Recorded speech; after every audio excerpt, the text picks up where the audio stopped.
Coucou, Axie Infinity, un jeu vidéo basé sur les tokens non fongibles NFT, développé par le studio vietnamien Sky Mavis, a suscité des discussions sur sa nature et sa durabilité économique.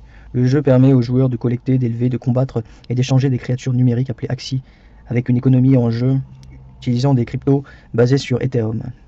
Selon le site de l'entreprise, Axie Infinity est un jeu compétitif avec un système de bataille similaire à des jeux comme Final Fantasy Tactics et Idle Heroes. Les joueurs visent à combattre, élever, collectionner et construire des royaumes pour leurs Axie, avec une économie en jeu où les joueurs peuvent acheter, vendre et échanger des ressources qu'ils gagnent dans le jeu. Cependant, Axie Infinity a été critiqué pour ses coûts d'entrée élevés et son modèle économique.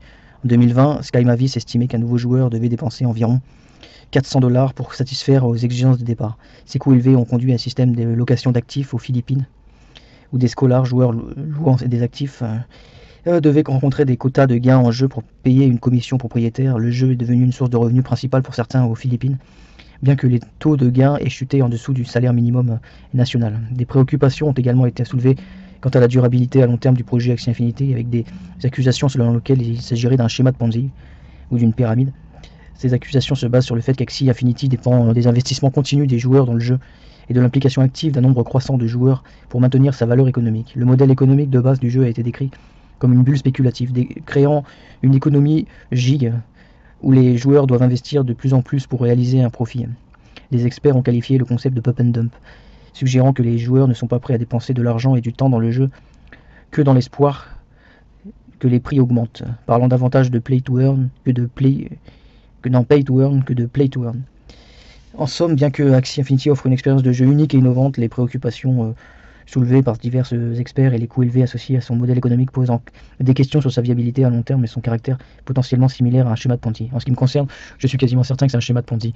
Évidemment, il bénéficiait d'une hype particulière en 2021, mi-2021, quand les play to earn ont commencé à se faire connaître comme les NFT, donc il a joui un peu de ce côté nouveauté.